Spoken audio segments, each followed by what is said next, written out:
Le Nouvel Esprit Public, Philippe Meyer, bonjour.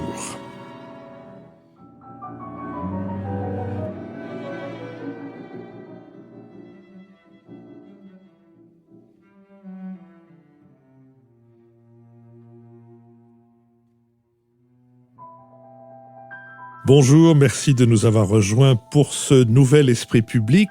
Je vous donne quelques nouvelles de notre entreprise.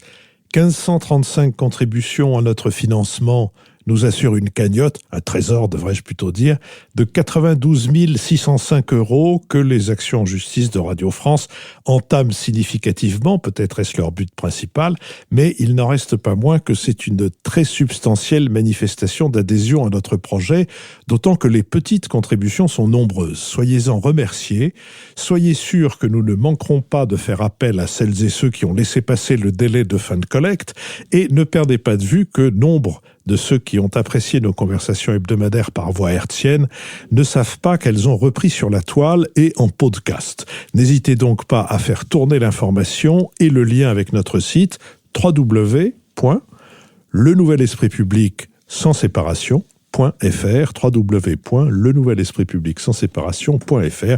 Sur ce site, vous pourrez écouter tous les épisodes de notre podcast et avoir éventuellement les dernières informations nécessaires. Nous sommes partenaires de l'hebdomadaire Le 1, qui publie cette semaine un numéro intitulé « Pourquoi Ronald nous rend dingo ?» à un an de l'élection du président Trump. Il est probable que vous n'avez jamais entendu parler du bourg de Knockemstiff, sauf si vous avez lu Daniel Ray Pollock, ancien camionneur devenu romancier. Knockemstiff est un village du comté de l'Ohio. Donald Ray Pollock en est originaire et il a reçu comme un coup sur la tête le résultat du scrutin de novembre dernier dans ce qui fut le village de son grand-père. Il livre son explication du succès de Trump et aussi surtout de la persistance de l'effet Trump. Du pain et des jeux serait-il la nouvelle devise de l'Amérique? C'est la question que pose Donald Ray Pollock. Nous allons maintenant nous efforcer d'éclairer certains éléments de l'actualité de la semaine écoulée. Nous le ferons avec Jean-Louis Bourlange, député des Hauts-de-Seine, François Bujon de l'Étang, ambassadeur de France, Nicole Niesotto, professeur titulaire de la chaire Union européenne au Conservatoire national des arts et métiers, et Marc-Olivier Padis, directeur des études de la Fondation Terra Nova. Nous commencerons par nous intéresser à l'Arabie saoudite. Le 4 novembre, samedi, les relations de l'Arabie saoudite avec les autres puissances régionales se sont brusquement tendues. Effectuant une seconde visite à Riyad en moins de 5 jours, le Premier ministre libanais Saad Hariri y a été reçu par le prince héritier Mohammed Ben Salman. Depuis la capitale saoudienne, M. Hariri a annoncé sa démission du poste de Premier ministre du Liban, accusant Téhéran d'entretenir un État dans l'État par l'entremise du Hezbollah. M. Hariri a déclaré craindre pour sa vie et dénoncé une atmosphère semblable à celle qui avait mené à l'assassinat de son père, Rafik Hariri, en 2005.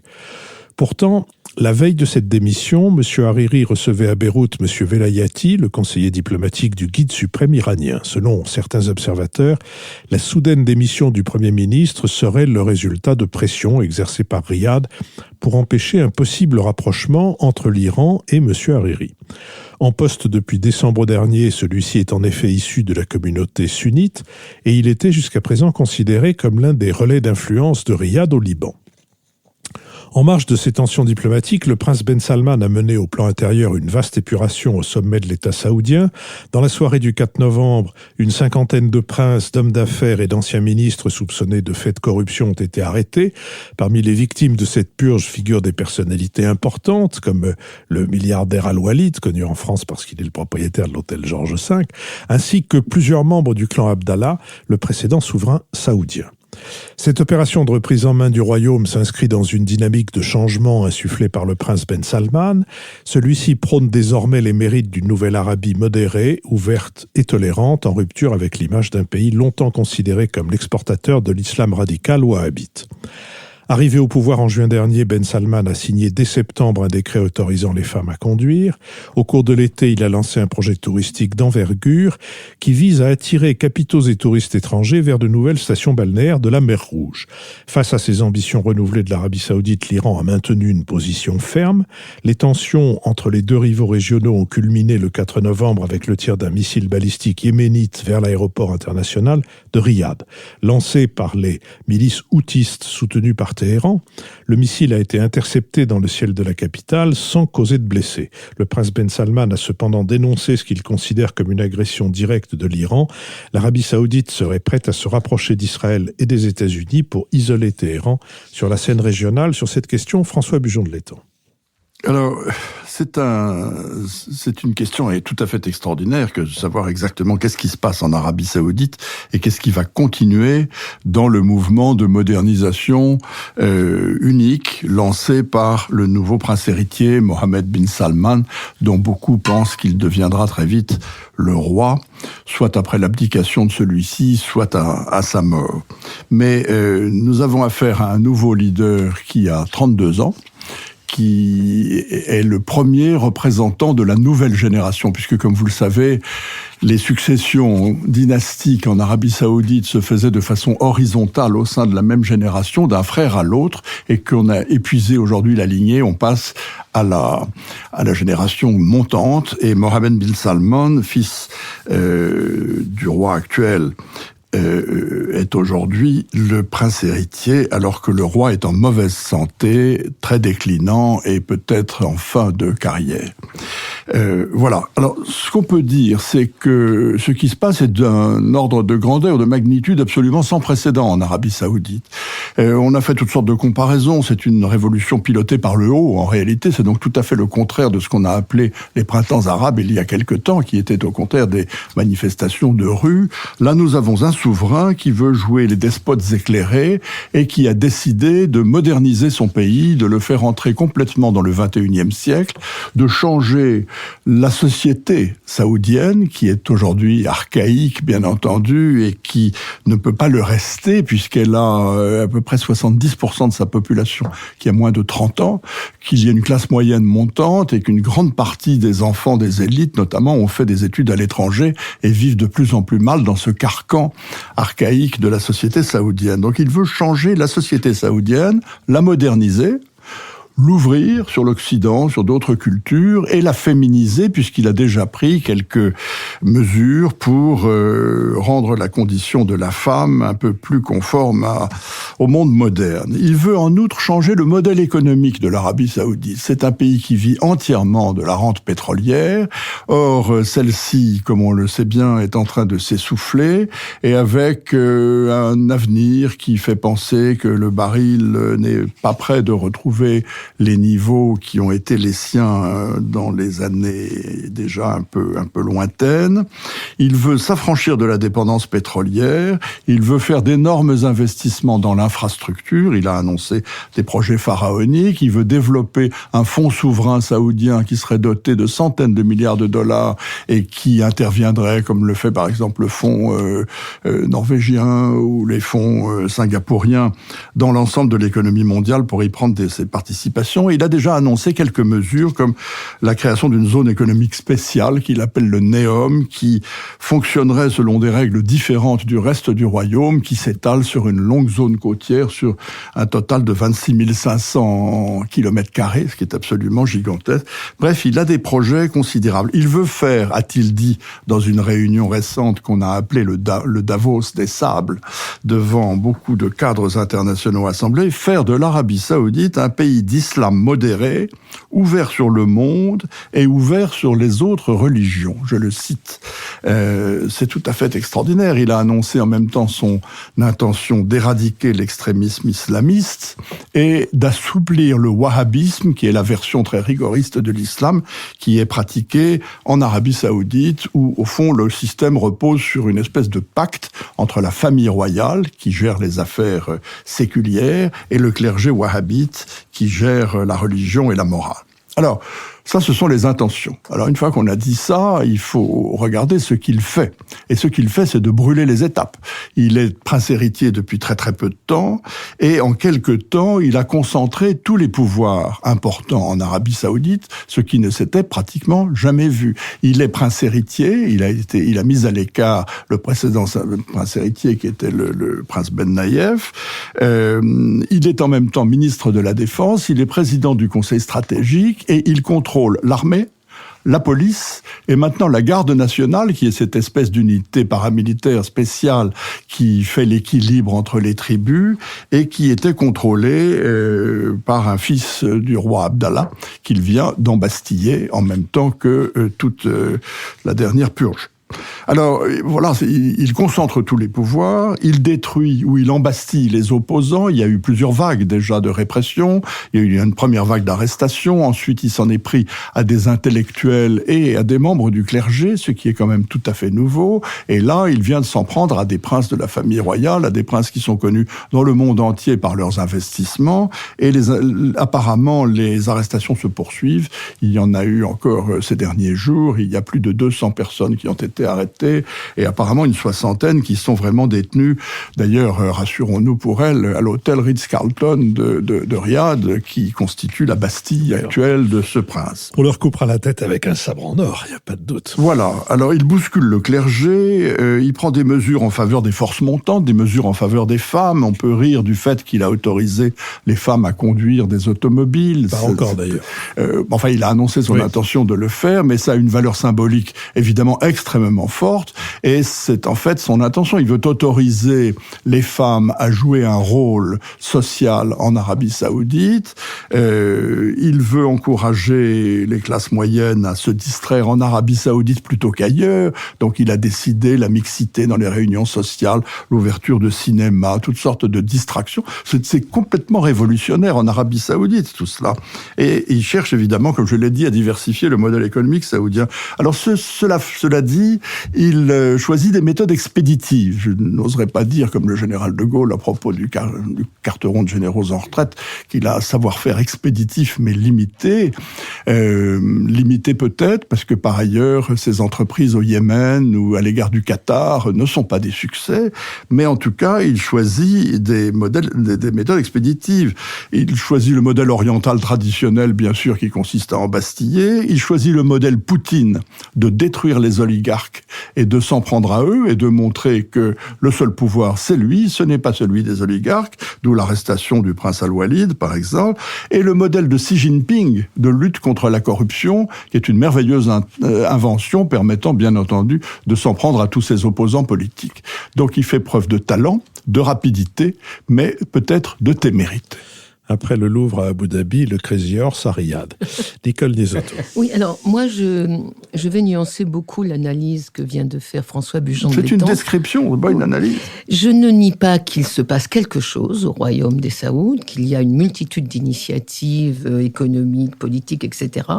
Mais je crois qu'on a moins affaire à un grand dessein modernisateur qu'à une réaction très défensive, presque de panique, devant un environnement international et économique qui est très défavorable aux intérêts saoudiens. Sur le plan économique, le régime est en difficulté. Pour la première fois, l'année dernière, ils ont dû s'endetter sur les marchés à cause d'un déficit public de plus de 87 milliards d'euros à cause de la baisse des prix du pétrole, ce qui est une première dans l'histoire de l'Arabie Saoudite.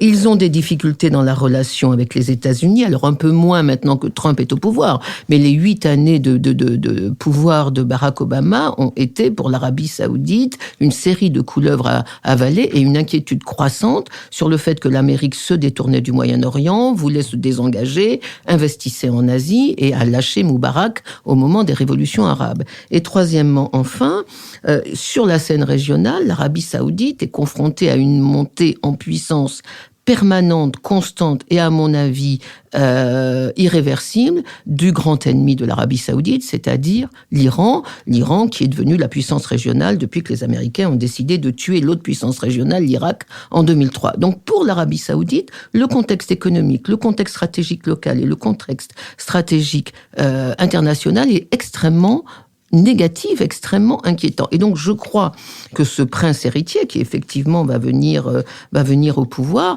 essaye de très très vite de mettre tous les atouts de son côté, donc des purges effectivement staliniennes, une espèce de discours poudre aux yeux, pardonnez-moi, sur la libération des femmes, mais vraiment, je crois qu'il ne faut pas y attacher la moindre importance. L'Arabie Saoudite est une des dictatures les plus terribles de la planète. On décapite les gens comme le fait Daesh. Les femmes n'ont absolument absolument aucun pouvoir. Une femme compte la moitié d'un homme pour les héritages. Elles ne peuvent ni se marier, ni conduire, ni travailler, ni avoir un chéquier sans l'autorisation du mari. Enfin, je crois que certains disaient, une ONG disait que l'Arabie Saoudite, c'est le pays du droit de l'homme.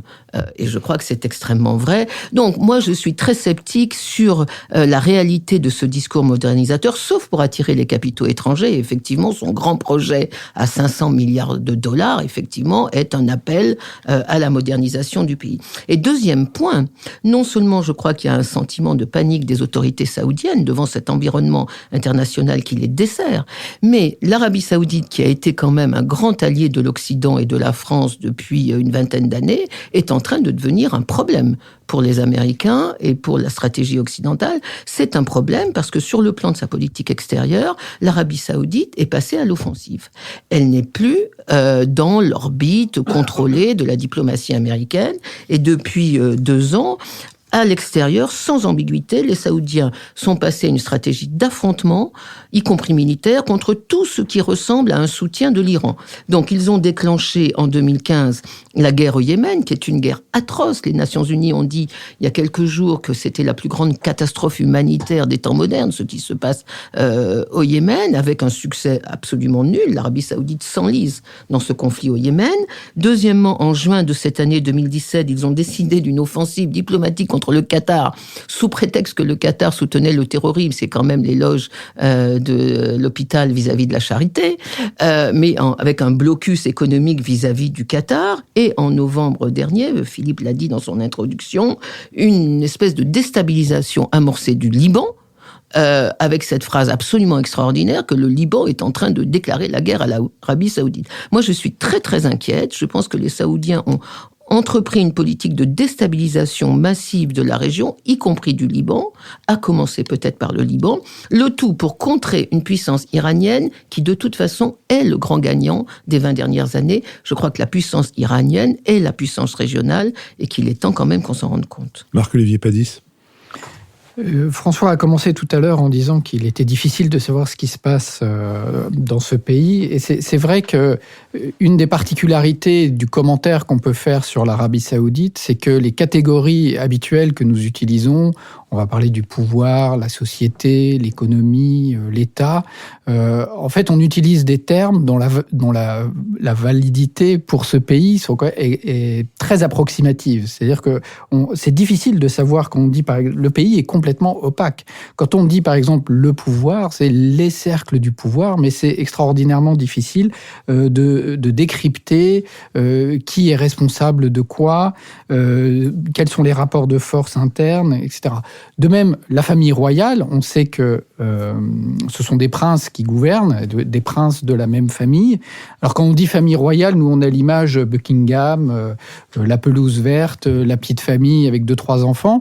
Il faut savoir qu'en Arabie Saoudite, les princes de sang royal sont 4000. Et c'est parmi ces 4000 que tout un réseau de clientélisme et de distribution de pouvoir se fait avec des équilibres extrêmement complexes. Mais en réalité, le nombre exact de membres de la famille royale est un secret d'État. Donc, il est très difficile de savoir comment vont se passer les successions, etc. La société, c'est pareil, c'est un peu un mystère. Nicole a rappelé que c'est un pouvoir extraordinairement autoritaire. On se souvient de ce blogueur qui a été condamné pour être fouetté, lapidé. Enfin, c'est des choses quand même complètement sidérantes de brutalité, de violence. Et de même pour l'économie, par exemple, le budget de l'État est inconnu. Et on ne sait pas quel est le montant du budget public de l'Arabie Saoudite, on ne sait pas comment la dépense est répartie, etc. Donc on est confronté tout de même à une situation d'analyse un peu limite, confronté à cette opacité. Cela dit, il y a certains éléments qui ressortent, effectivement, comme on a dit, le rythme extraordinairement inhabituel pour ce pays des décisions politiques. Là, le Mohamed Ben Slimane fait preuve d'une rapidité, d'une décision qui est tout à fait inhabituelle et qui vient perturber les équilibres internes du pouvoir, puisque normalement les différentes branches de la famille avaient chacune une part du pouvoir et chacun son réseau clientéliste, et tout ça garantissait une certaine stabilité dans un pays qui est en réalité sans doute plus fragile qu'on ne le perçoit de l'extérieur. Alors il s'attaque à cet équilibre du pouvoir. Et il y aura peut-être une réaction du cœur du pouvoir, c'est difficile à prévoir. Alors effectivement, il veut une modernisation de la société. Bon, Nicole a commenté aussi du modèle économique, parce qu'ils ont ce problème de dépendre d'une ressource pétrolière dont on voit bien qu'elle ne va pas les porter indéfiniment. Donc ils ont défini une vision qui s'appelle Vision 2030 pour essayer de diversifier les ressources économiques du pays, mais effectivement, ce qui reste encore une autre inconnue, c'est la stabilité interne et notamment ce pacte dont on a parlé avec les religieux, qui est un pacte très particulier parce que dans les multiples articulations complexes dans le monde arabe entre pouvoir politique et pouvoir religieux, il y a un bicéphalisme en Arabie Saoudite qui fait que les religieux ont accepté de ne jamais interférer avec les questions du pouvoir, pourvu que le pouvoir garantisse cette emprise rigoriste et ultra-conservatrice sur la société. Alors s'il veut aussi perturber cet équilibre-là, il y aura peut-être une réaction. Il faut quand même se souvenir aussi que le clergé, en Arabie Saoudite, a cette légitimité des lieux saints, puisque la Mecque est là-bas, les pèlerins arrivent. D'ailleurs, c'est un point très complexe de relation avec l'Iran, puisque il y a la question aussi des pèlerins. Mais c'est surtout l'aventurisme en politique extérieure qui inquiète. Nicole a rappelé les différents éléments. C'est à la fois l'agressivité extraordinaire dont le nouveau prince fait preuve vis-à-vis du Yémen, vis-à-vis du Qatar, avec ce blocus, son activisme en Syrie, maintenant les menaces sur le Liban, et en même temps les limites de cette politique, puisque au Yémen, dans le fond, la violence se déchaîne, mais on ne voit pas du tout se dessiner une porte de sortie. En Syrie, dans le fond, Bachar el-Assad arrive à sauver l'essentiel de son pouvoir. Le blocus du Qatar est un échec. Alors, s'il remet le feu au Liban, on va vers des situations très complexes. Jean-Louis Bourlange. Oui, c'est la description que vous venez de faire, même si elle est contrastée entre, par exemple, ce que disait Nicole et ce que disait François. En fait, on a quand même l'impression que ce sont les deux pièces d'une même réalité. Il y a simplement, est-ce qu'on peut faire fond sur des changements ou pas, mais on voit bien ce qui me paraît dominer d'abord, c'est quand même l'évolution du contexte. Le Moyen-Orient a subi au cours des 30 dernières années, je crois, une triple évolution qui est quand même très très difficile à gérer. La première, c'est l'effacement des grandes puissances. On a eu le Moyen-Orient a été géré par les Ottomans jusqu'en 18, a été géré par les Franco-Britanniques jusqu'à la Seconde Guerre mondiale, et a été géré de façon antagoniste mais complémentaire par les Russes et les Américains après-guerre. Et ce condominium russo-américain, il s'est affirmé. Alors, l'Arabie Saoudite était évidemment, depuis les accords de Quincy, était contrôlé par les Américains. Mais le condominium s'est affirmé, et avec quel éclat, au moment de l'expédition de Suez. On a clairement dit, c'est fini, c'est plus les Anglo. Bon. Et puis maintenant, depuis 30 ans, tout ça s'est effondré. Les Ottomans, les Séoudiens ne sont plus contrôlés par, les Turcs, pardon, et les Séoudiens ne sont plus contrôlés par les Américains. Les Russes ont été chassés d'Afghanistan, les Américains sont quasiment chassés d'Afghanistan, l'Iran, qui était également très proche du temps du Shah des États-Unis, s'est non seulement émancipé, mais s'est dressé contre le diable, le Satan américain. Et on voit bien, Israël vole de ses propres ailes, et l'Arabie Saoudite a échappé complètement à la faveur de la crise décrite par Nicole avec Obama, a échappé à tout ça. Donc on a un Moyen-Orient qui est vraiment une sorte de Frankenstein qui court en liberté dans les rues du globe et sans que personne le contrôle. La deuxième chose, c'est que à la place de ça, on a un autre condominium, un affrontement géopolitique et religieux religieux qui est celui de l'Iran et de l'Arabie Saoudite, qui est celui des chiites et des sunnites, avec un formidable déplacement de centre de gravité, et ce que signalait Nicole quand elle y parlait de la gravité de la situation pour les Saoudiens, en faveur des chiites. Regardez ce qu'était le chiisme il y a 30 ans au Moyen-Orient et ce qu'il est devenu aujourd'hui. On a vraiment le sentiment que pour cette minorité, c'est une minorité confessionnelle, le chiisme, est devenu un géant dans l'équilibre géopolitique de la planète, avec une incertitude profonde sur la façon de gérer ça. Et troisièmement, un radicalisme religieux qui est sans doute, comme quand on l'avait reçu dans d'autres temps, et Monsieur Fillu avait expliqué, qui est sans doute en grande partie le contre-coup du printemps libéral du monde arabe, un raidissement religieux extrêmement violent, salafiste, et qui a en fait touché à la fois le chiisme et le sunnisme. Donc une espèce d'agression salafiste, terroriste, de défi au modèle moral, social, politique, religieux, qui est celui de l'Occident. Donc ça fait un ensemble terrifiant. Alors face à cela, on voit que ce jeune prince, qui a l'enthousiasme et la jeunesse d'Emmanuel Macron, mais là s'arrête le parallèle. Qu'il a rencontré. Oui, qu'il a rencontré dans la nuit de jeudi à vendredi, si j'ai bien compris. Choisit une double ligne.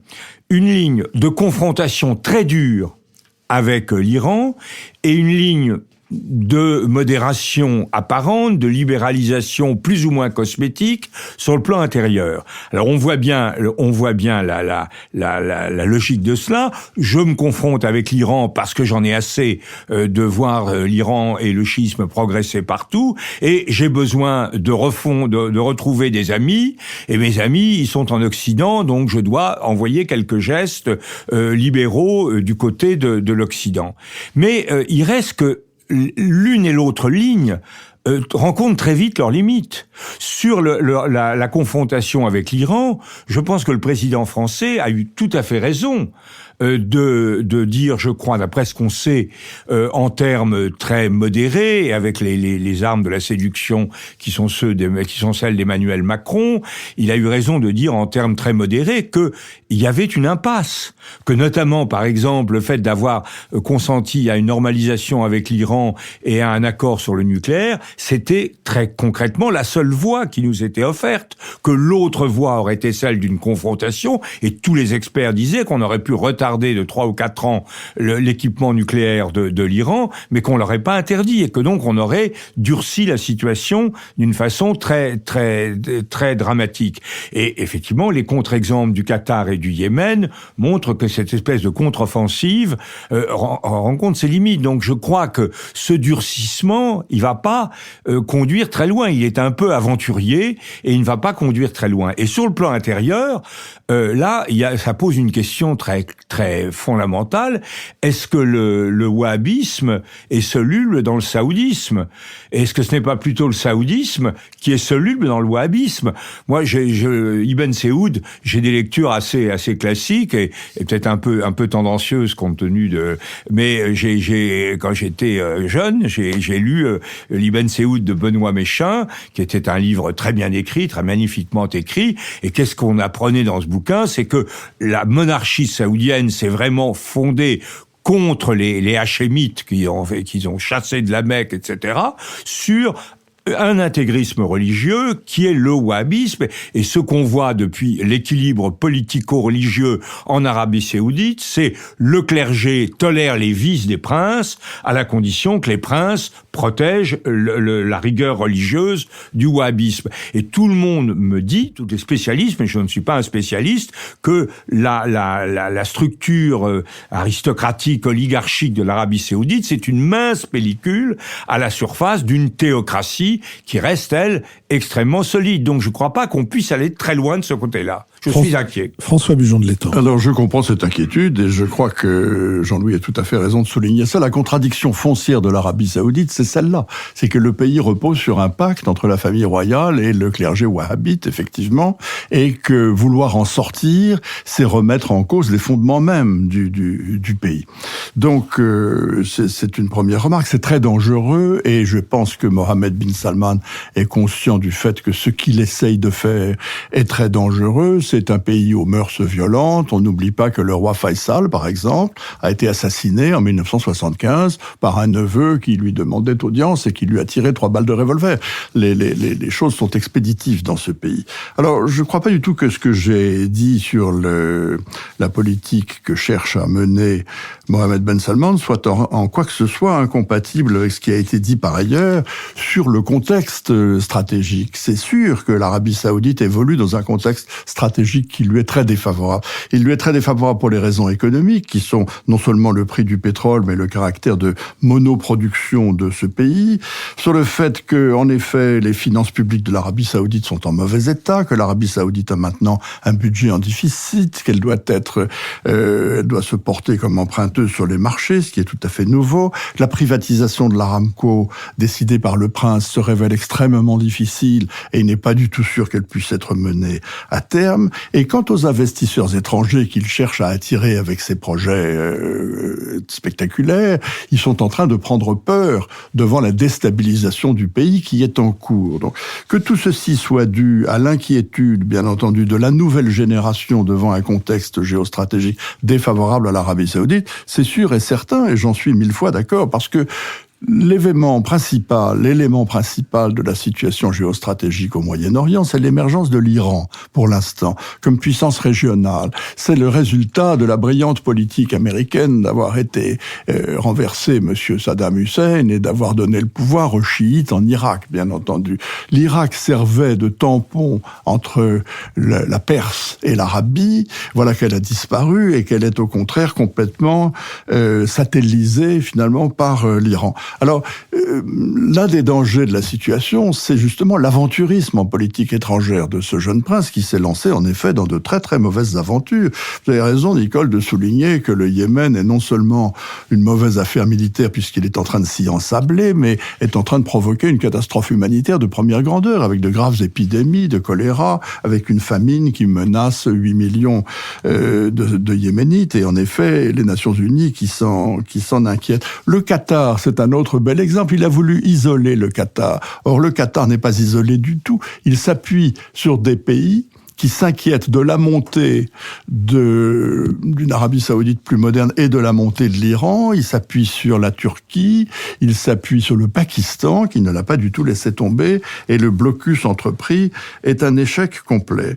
Alors voilà, c'est l'aventurisme qui est en fait l'inquiétude devant une situation qui est très largement dominée par l'Iran et par ses succès au Liban, en Syrie et ailleurs. Nicole Nuzotto. Oui. Je crois que Jean-Louis avait raison d'insister sur le fait que le Moyen-Orient est aujourd'hui la zone de la planète qui connaît le plus grand chambardement. Toutes les lignes qui structuraient cette région sont en train d'exploser sur fond d'apparition d'une ère d'après-pétrole, sur fond d'enracinement du terrorisme, ça c'est nouveau, avec donc l'apparition d'un axe Israël, États-Unis, Arabie Saoudite, contre un axe Iran, Russie, Turquie, dont je ne suis pas sûr qu'il soit très stabilisateur pour l'avenir. Et donc, cet aventurisme de l'Arabie Saoudite, à mon avis, est belligène. La question n'est pas de savoir où ça mène. Je crois qu'il y a une espèce de logique belligène. Je rappelle que le budget militaire de l'Arabie Saoudite, c'est plus que le budget militaire français. C'est 43 milliards à peu près de dollars. Et donc, on peut véritablement s'inquiéter, non pas de ce que fait ce jeune prince, mais du silence des autres. Je n'ai pas vu, à moins que d'Asie, le président Trump ait fait quelques déclarations qui m'aient échappé, mais je n'ai vu aucun commentaire de la diplomatie américaine sur cet aventurisme militaire des Saoudiens. L'Europe a fait une déclaration en disant que c'était très inquiétant, mais comme l'Europe est impuissante, et donc il reste la France. Et moi, comme Jean-Louis, je trouve que le président français a parfaitement raison d'essayer de tirer la sonnette d'alarme sur la déstabilisation en cours dans cette région. Je vous remercie. Je vous propose que nous nous intéressions passons maintenant à un sujet de politique intérieure et plus particulièrement à la question de l'éducation et de ses réformes. Depuis la rentrée, le gouvernement a en effet multiplié les annonces de réforme du système éducatif dans un pays, le nôtre, qui se caractérise par ses performances inquiétantes, marquées par d'importantes inégalités scolaires. D'après l'enquête PISA 2012, la France est le pays de l'OCDE où la réussite scolaire des enfants est le plus déterminée par l'origine sociale des parents. Près de 110 000 élèves quittent chaque année le système scolaire sans diplôme. Emmanuel Macron avait donc fait de l'éducation l'un des axes forts de sa campagne présidentielle. Pour mettre en œuvre ses engagements, il a fait le choix de 2 ministres présentés comme des experts, Jean-Michel Blanquer à l'Éducation nationale et Frédérique Vidal à l'enseignement supérieur. Les premiers efforts de cette nouvelle équipe ont consisté à revenir sur certaines des mesures les plus controversées du quinquennat Hollande. Par un décret pris dès le 28 juin dernier, le ministre de l'Éducation nationale a ouvert la possibilité pour les communes volontaires de revenir à la semaine de 4 jours d'école. À la rentrée 2017, environ un tiers des écoles françaises avaient donc enterré la réforme des rythmes scolaires de 2013. De même, la réforme du collège, adoptée en 2015 sous le ministère de Mme Vallaud-Belkacem, a été vidée de sa substance. Son successeur a rétabli les classes bilingues, ainsi que les heures de latin et de grec dans le secondaire, tout en réduisant les enseignements pratiques interdisciplinaires à la portion congrue. Parmi les engagements présidentiels, 3 dossiers prioritaires ont occupé le début du quinquennat. Le mois de septembre a été marqué par le dédoublement des classes de CP dans les zones d'éducation prioritaire. Mise en œuvre dans des délais très courts, cette réforme a concerné près de 2500 classes et devait être étendue aux classes de CE1 à la rentrée prochaine. Conçu comme un instrument de lutte contre les inégalités dès le plus jeune âge, ce dispositif permet de limiter à 12 le nombre d'élèves par classe dans les milieux défavorisés. Second dossier majeur, le projet de réforme de l'accès à l'université a été présenté lundi, le 30 octobre, par la ministre de l'Enseignement supérieur. Au terme d'une concertation marquée par la controverse sur le tirage au sort et un intense débat sur la sélection à l'entrée à l'université, la réforme vise à mieux orienter les étudiants pour réduire le taux d'échec en licence, aujourd'hui de 60%. Pour ce faire, le texte prévoit d'instaurer des attendus que les étudiants devront remplir pour être admis dans les différentes filières. Enfin, le gouvernement doit lancer en novembre une importante réforme du baccalauréat. L'examen pourrait être recentré sur 4 matières, tandis que le reste de l'évaluation reposerait sur le contrôle continu. Si les critiques contre les lourdeurs ou le coût du baccalauréat sont fréquentes, les projets de réforme portés au cours des dernières décennies ont invariablement échoué, entraînant parfois leurs ministres avec eux. Sur cette question, Marc-Olivier Padis. La question qui est posée par la situation de l'école, c'est savoir si Jean-Michel Blanquer, aidé de Frédérique Vidal à l'enseignement supérieur, peut véritablement faire évoluer l'école sur des points importants. Mais une des difficultés en France, c'est que le débat sur l'école est assez confus et qu'on a du mal à voir ce qui est assez important, ce qui est central aujourd'hui dans les difficultés. En fait, disons, il y a 3 points importants. Les 2 premiers, je dis très rapidement. À propos des rythmes scolaires, ce qu'on a perdu de vue, c'est que le débat, ce n'est pas de savoir quel est le nombre d'heures qu'il faut faire par jour ni par semaine.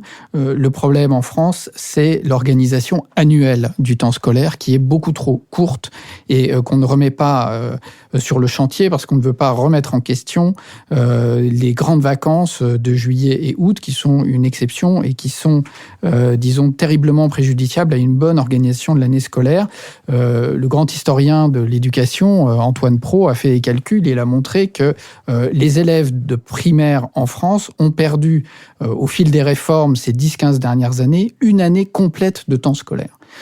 Et donc, dans les comparaisons internationales, ils arrivent avec en réalité une année de moins que leurs petits camarades européens, parce qu'on a débattu de ce temps de travail sur la journée et la semaine, sans remettre en question l'année. Et en fait, on dit les enfants sont en vacances en juillet et en août. En réalité, pratiquement, le mois de juin est lui-même très, très entamé. Et donc, c'est très, très difficile d'organiser. Du coup, évidemment, les semaines sont trop concentrées, les journées sont trop concentrées, et c'est des difficultés. Il y a un deuxième point très important qu'on souligne peu. Philippe, vous avez rappelé à juste juste titre les résultats assez médiocres dans l'enquête PISA, mais il y a un résultat de PISA qu'on ne cite jamais et pourtant qui est très spectaculaire, c'est que ce qui ressort du ressenti des enfants à l'école en France, c'est le manque de confiance en soi et le manque de plaisir d'apprendre qu'apporte l'école en France par rapport aux autres systèmes d'enseignement. Et ce problème d'une école qui érode la confiance en soi des élèves est tout à fait inquiétante et là renvoie pas seulement à l'organisation mais aussi au rapport des enseignants avec leurs élèves. Bon, le troisième point important, c'est le lien entre le lycée et l'université. Et ça va être exactement le point central de la réforme qui va venir. Alors, Jean-Michel Blanquer est un vrai réformateur. Quand on lit son livre sur l'école de demain, on voit qu'il a une pensée très structurée. Il s'appuie beaucoup sur les comparaisons internationales, sur les données de la recherche, et il s'interroge toujours sur comment faire évoluer les choses.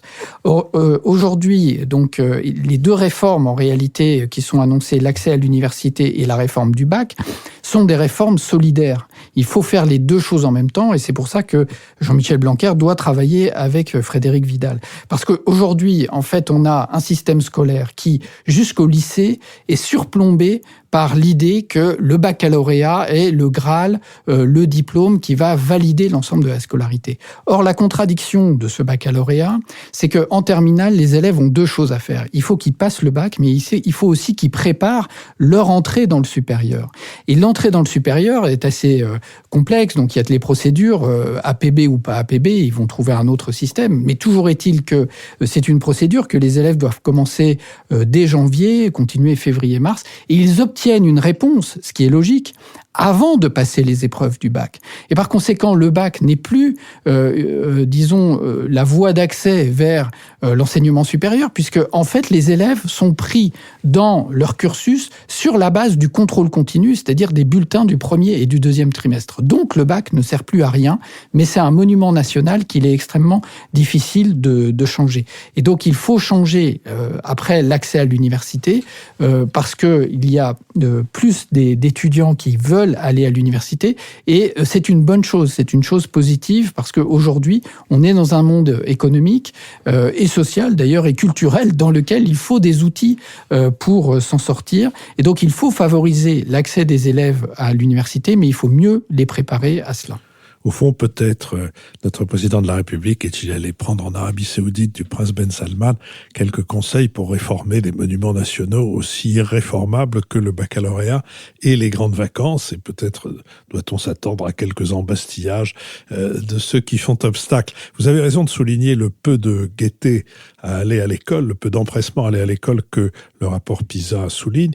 Et il y a aussi autre chose dans les rapports PISA qui montrent que là où les réformes de l'enseignement ont le mieux marché, ce sont les pays dans lesquels on a laissé, une fois les grandes lignes définies, le plus d'autonomie possible au chef d'établissement.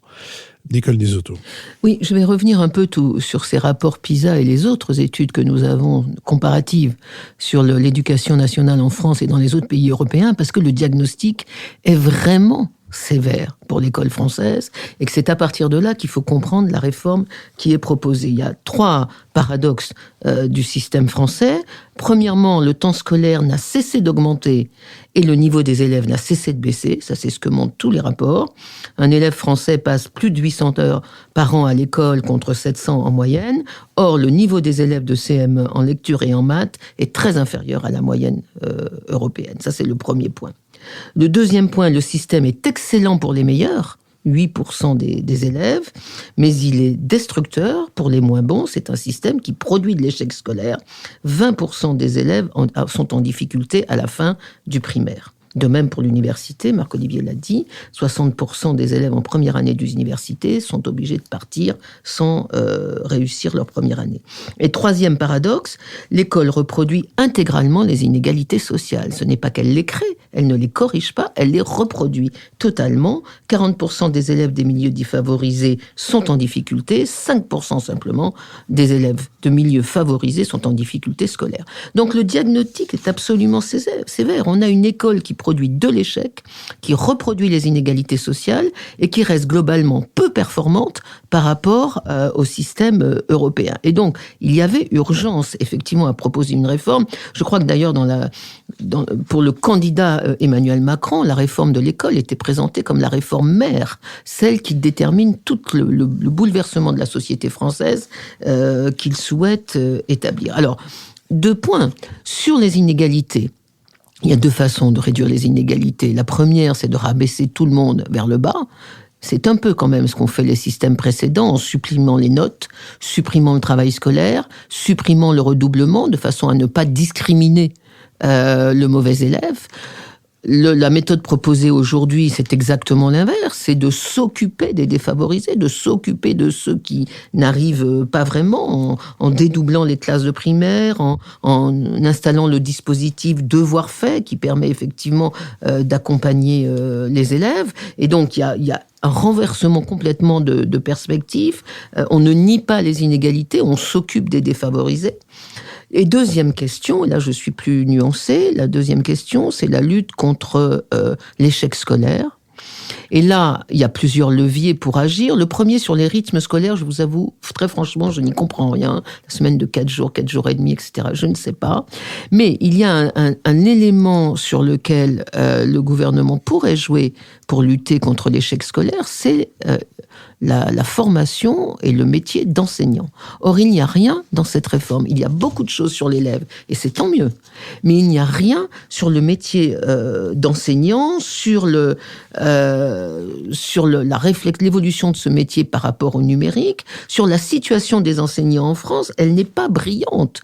Les salaires sont très inférieurs à la moyenne des salaires européens. C'est quand même un enseignant qui débute au collège en France gagne à peu près 28 000 euros contre 54 000 euros en Allemagne. Donc il y a vraiment un problème d'attractivité de cette profession.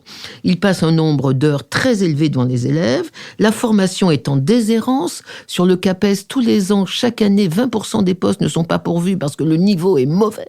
Et donc, on a même des instructions du ministère pour prendre des pas très bons, mais de façon à former quand même des enseignants, et surtout un vieillissement de la population enseignante, en particulier dans le collège. Donc on a une vraie crise, et cette réforme ne propose rien, et je crois que là, c'est vraiment un handicap. Jean-Luc Bourlanges ? Oui, c'est quand même une responsabilité terrible que celle qui pèse sur les épaules de ces 2 ministres, le ministre de l'Enseignement supérieur et le ministre de l'Éducation nationale, quand on réfléchit à toutes les contradictions idéologiques, sociales, politiques qu'ils ont à gérer. On est vraiment dans le domaine des injonctions paradoxales à tous les niveaux dans ce le corps enseignant, le corps social, le corps politique est divisé surtout d'abord sur l'idée de l'égalité ou de la liberté. C'est quand même quelque chose de très profond. On dit effectivement que là où les chefs d'établissement sont libres, là où les établissements sont autonomes, là où les parcours sont diversifiés, ça marche mieux. Et en même temps, ça se heurte en profondeur à une tradition. Je me rappelle Antoine Pro qu'évoquait Marc-Olivier tout à l'heure, qui était mon maître de conférence. Je me rappelle les cours qu'il me faisait à Sciences Po pour expliquer que l'origine idéologique de la France, c'était de Jules Ferry notamment, c'était l'omnium intellectuel qui vient des positivistes, des saint-simoniens, des positivistes. Il y avait un omnium bancaire qui avait été incarné par le projet de banque des frères Pereire, et l'omnium intellectuel, c'était l'université française qui était un tout égalitaire, et il y avait une seule université, une seule école.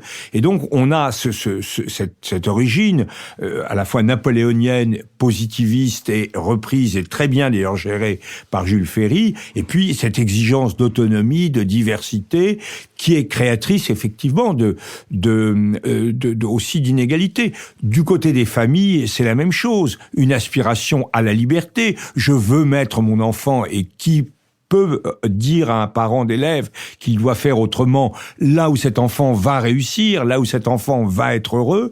Et en même temps, je vois bien que à partir du moment où je fais ça, je crée des zones de non-mixité et je crée une situation très difficile avec des écoles dépotoirs. C'est quelque chose que l'on vit très très profondément. La contradiction entre la transmission du savoir et l'apprentissage de la vie sociale. Alors c'est d'ailleurs paradoxal, on appelait instruction publique l'enseignement à l'époque de Jules Ferry, quand c'était en réalité une école de formation, du citoyen. Et on l'appelait pas éducation nationale. Et puis après, on l'a appelé éducation nationale et plus instruction publique. Alors qu'en vérité, ça s'est replié. Car les professeurs c'était la doctrine du SNES. On transmettait des disciplines, on apprenait des matières, etc. Et puis maintenant, on les apprend plus. Alors on ne sait plus si on doit transmettre les savoirs, préparer à la vie sociale, et donc développer le pédagogisme. Mais mon garçon, c'est bien, tu as mis ton nom dans la case droite, là où ça doit être mis, c'est un grand progrès, et ça va aller bien, etc. Bon, là, la sévérité, on arrive à combiner une sévérité terrible pour les enfants, je ne dirais pas à la coréenne, on n'en est pas là, mais quand même une très grande sévérité, une école de la méfiance à l'égard des succès, et en même temps, on ne garantit pas une vraie sélectivité. Donc tout cela est terrifiant, et effectivement, à la fin, il y a l'orientation et la sélection, l'idée que tout le monde doit faire des études supérieures, et tout le monde ne peut pas en faire. Donc tout ça est géré, est très très difficile à gérer. Alors ce que font les ministres, je crois qu'ils ont distingué plusieurs choses. Ce qui fait consensus, ce qui peut faire consensus. Là, on voit bien, et M. Blanquer s'est engagé hardiment là-dessus. Ce qui fait consensus, c'est de se concentrer sur le primaire. C'est de se concentrer sur le primaire, et là, il a raison, on met pas assez d'argent dans le primaire, et il a fait des efforts. Alors, dans les deux domaines, je transmets des savoirs. Donc là, je romps un peu avec la pédagogie, mais de façon très intelligente, car Monsieur Jean-Michel Blanquer est un homme qui est effectivement un homme de science. Il a étudié les sciences cognitives, il a étudié toutes les disciplines sur l'évolution des systèmes neuronaux, etc. Et donc, il a pas du tout une approche tradie en disant il faut apprendre. Bon, donc il s'oriente là-dessus très clairement. On voit également qu'il fait un choix de liberté là où ça s'impose, puisque la réforme des collèges était ingérable avec les communes. Il dit débrouillez-vous, faites comme vous voulez, vous appliquez le système des rythmes scolaires tel qu'il avait été vu par l'ancienne majorité, ou vous le faites pas. Ça dépend. Bon, c'est de plein bon sens, parce qu'il ne peut pas arbitrer. Et troisièmement, il fait un choix de diversification des parcours. C'est très très logique, ça aussi. Ça me paraît très très très positif, et qui aboutit à un bac personnalisé. Mais alors en revanche, on voit bien que l'obstacle fondamental, c'est sur la sélection et l'orientation à la fin du bac, parce que là, on est dans un système absolument ingérable. Car d'un côté, on essaie de faire rentrer une adéquation entre une offre universitaire qui doit donc, par principe, s'adresser à l'ensemble de la classe d'âge. Donc déjà, il faut qu'il y ait le nombre de postes requis. Mais à l'intérieur de cette offre, il faut que cette offre corresponde au désir, puisque la seule chose qu'on prenne en compte réellement, c'est le désir des élèves de faire telle ou telle étude. Et là, évidemment, c'est ingérable. Vous ne pouvez pas avoir une offre universitaire faite de telle manière qu'elle corresponde à la charte des désirs. Et alors, on bricole tout un ensemble de choses qui ne peuvent pas ne pas marcher, et dont le plus absurde a été évidemment le tirage au sort. Un dernier mot, Philippe. Je suis entièrement d'accord avec ce qu'a dit Nicole. Je crois que c'est ça l'axe, mais c'est cher. C'est la réforme fondamentale, c'est celle de la formation et la sélection des enseignants. Il faut absolument rendre ce métier attractif, et je veux plaider pour quelque chose dont j'ai été bénéficiaire en mon temps, qui était les IPES, c'est-à-dire qu'on prenait des élèves à Bac+1, on leur donnait un salaire correct pour entrer dans la vie en échange d'un engagement de participation au service public de l'éducation nationale. Je crois qu'il faut réinventer des choses comme ça pour redonner goût à ce métier qui quand même n'est pas le plus vieux, mais le plus beau des métiers du monde. François Bujon de l'Étang. Je m'en tiens à quelques remarques très générales pendant les dernières secondes que m'a laissé Jean-Louis. Le sujet est extraordinairement difficile, tout le monde le sait, c'est un sujet qui touche tout le monde et c'est un sujet qui touche à peu près tous les grands problèmes de la société française. Les inégalités, le conservatisme, etc. Ceci étant dit, il est décourageant ce sujet puisque toutes les réformes de l'éducation nationale semblent avoir échoué les unes après les autres et puisqu'un grand nombre de ministres de l'éducation nationale, certains pourtant fort bien préparés, avaient échoué dans leurs entreprises réformatrices. Alors, est-ce qu'il y a cette fois-ci des éléments d'optimisme ? Essayons de les discerner s'il y en a. Moi, j'en vois quelques-uns quand même. Le premier, c'est que le tableau d'ensemble, si vous voulez, l'état des lieux qui est fait par tout le monde, n'est pas très discuté. Il est à peu près consensuel, l'état des lieux. Et les rapports PISA, les jugements internationaux, l'œil de l'étranger sur notre système vont dans le même sens. C'est en soi déjà quelque chose d'acquis.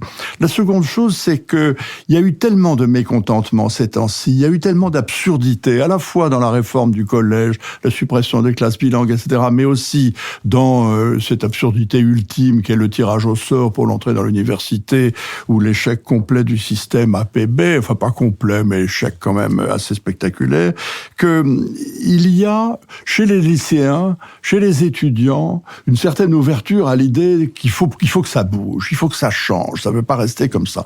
Et au fond, ce qui a beaucoup handicapé la réforme des problèmes d'éducation ces derniers temps, ça a été très largement le conservatisme dont on fait preuve, tout le monde d'ailleurs, les gouvernements, les syndicats, les étudiants, tout le monde était conservateur dans ce domaine. Aujourd'hui, quand on voit des sondages faits parmi les lycéens, parmi les étudiants sur l'entrée à l'université, on voit des éléments d'espoir, parce qu'on voit une espèce de majorité qui se dégage en faveur du mouvement, en faveur de la réforme. J'ajoute parmi les éléments d'optimisme que nous avons peut-être une conjonction pour l'instant entre un président de la République, un ministre de l'Éducation nationale, un secrétaire d'État chargé des enseignements supérieurs, qui sont des gens qui s'intéressent aux problèmes de l'éducation, tous, et qui y ont réfléchi. Il y a donc une espèce d'approche réfléchie de ces problèmes. Le candidat Macron en avait parlé dès le mois de janvier 2017, au tout début de sa campagne, et avait articulé les quelques propositions autour desquelles se déploient pour l'instant les premières réformes. Monsieur Blanquer, Jean-Louis a raison, a une approche scientifique du sujet, et quand on va l'écouter, on voit bien le degré d'expérience, le degré de réflexion et la compétence qui sont les siennes. Donc, cette approche réfléchie et peut-être le fait que l'opinion est enfin prêt, ou en tout cas est en train de bouger en faveur de vraies réformes, constitue, je pense, je l'espère, je veux l'espérer, un élément d'optimisme. Je vous remercie. L'heure a sonné de notre dernière séquence, la séquence des brèves, que j'ouvrirai en recommandant un livre de Gaspard Koenig, publié chez Larousse, Time to Philo, sous-titré « Notre monde vu par la philosophie ». Pourquoi est-ce que la lecture de Tocqueville est intéressante pour comprendre le Front National ? Pourquoi est-ce que la question de la corruption peut être de manière intéressante traitée en lisant à la fois la fable des abeilles de Mandeville et en même temps Kant ? Et comment, à partir de l'histoire d'Hérostrate, qui laissa un nom dans l'histoire comme incendiaire et profanateur, comment peut-on réfléchir à la manière dont nous parlons du terrorisme et comment, au fond, nous gardons le nom de celui qui a assassiné ses enfants juifs à Toulouse, que je ne prononce pas exprès, et non pas le nom des martyrs, c'est-à-dire ses enfants et ses parents juifs. Tout ça est très brièvement, rapidement, de manière extrêmement vive, illustré par le livre de Gaspard Koenig, qui navigue d'un philosophe à l'autre et qui, à mon avis, donne le goût de la lecture en même temps qu'il alimente la réflexion. Marc-Olivier Padis. Oui, je voudrais parler cette semaine d'un écrivain, Éric Chevillard, qui avait une chronique dans Le Monde des Livres que je lisais toutes les semaines avec beaucoup de plaisir, notamment quand il avait une plume très sévère dans la polémique, il excellait. Malheureusement, Éric Chevillard a arrêté sa chronique dans Le Monde des Livres, mais on peut le retrouver sur son blog, sur Internet. Il a un blog qui s'appelle L'Autofictif et sur lequel chaque jour il publie 3 pensées très brèves et qui sont toujours charmante ou très fantaisiste. Il écrit par exemple, on me demande souvent si je sais comment finira le roman dont j'entreprends l'écriture, alors que je suis déjà extrêmement surpris par la façon dont il commence, ou dans un style plus britannique d'humour absurde, il écrit: un homme en habit noir s'engagea derrière moi dans la porte-tambour de l'hôtel, et bien évidemment, quand j'en sortis, ma veste blanche était grise. Donc c'est tout à fait charmant. Donc je vous recommande Éric Chevillard, L'Autofictif. François Bujon de l'Étang. Philippe, vous savez avec quel enthousiasme et quel zèle je suis les traces de Monsieur Trump, où qu'il aille. Oui. Il est ces temps-ci en Asie, en tournée. Nous en parlerons la semaine prochaine. Et nous en parlerons la semaine prochaine parce qu'il est encore, son voyage n'est pas terminé. Je voulais donc vous recommander un petit livre sans grande prétention, publié chez Talandier, écrit par Juliette Morillo et Dorian Malovic, qui s'appelle La Corée du Nord en 100 questions. Il examine avec de façon très, très méticuleuse les différentes composantes de l'énigme nord-coréenne, en analysant à la fois son histoire, son économie, sa société. Et je trouve très intéressant les informations qu'il contient, mais le fait qu'au fond, les deux auteurs calent un peu lorsqu'il s'agit d'expliquer l'ardeur avec laquelle la Corée du Nord poursuit son programme nucléaire militaire. Il donne 2-3 explications en 2 ou 3 endroits différents, mais ils hésitent devant cette conclusion qui me paraît pourtant évidente et qui est que la Corée du Nord va de l'avant dans ce domaine simplement pour assurer sa propre survie et la survie de sa dynastie. Nicole Niesotto.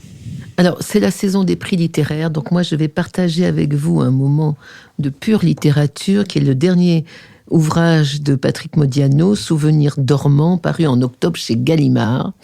Et donc, c'est comme d'habitude une errance dans le souvenir entre 6 femmes rencontrées dans le Paris des années 60 par Jean, le narrateur, qui est un jeune homme solitaire, amoureux des errances nocturnes dans Paris, si possible avec une valise noire dont on ne sait pas si elle est vide ou pleine. Enfin bon, bref, il ne se passe strictement rien. Il n'y a rien à raconter. Il n'y a même pas la restitution de l'intégralité des souvenirs. Mais c'est un pur moment de plaisir et de grande nostalgie des amours passés. Jean-Louis Bourlange. Oui, moi je voulais, et je veux toujours, vous présenter le livre de Régis Debray, Le Nouveau Pouvoir, qui est une espèce de réflexion sur ce que représente le macronisme. Alors, il y a toute une théorie sur laquelle c'est du néo-protestantisme. Et alors, c'est un livre intéressant qui montre bien à quel point des gens de ma génération, par exemple, sont complètement décalés par rapport à la génération de Debray, qui est un tout petit peu plus vieux que moi, mais à peine, sont complètement décalés par rapport au macronisme. Mais au bout du compte, et c'est un peu désobligeant pour Régis Debray, je trouve que ce qui résume le mieux le livre, c'est encore la citation de Paul Valéry qu'il fait au début, et qui dit ceci: « La vie moderne tend à nous épargner l'effort intellectuel comme elle fait de l'effort physique. Elle remplace par exemple l'imagination par les images, les raisonnements par les symboles, et les écritures ou par des mécaniques, et souvent par rien. Elle nous offre toutes les facilités et tous les moyens courts d'arriver au but sans avoir à faire le chemin, et ceci est excellent, mais ceci est assez dangereux. » Je trouve que Paul Valéry a tout dit, et Régis Debray le dit mieux encore.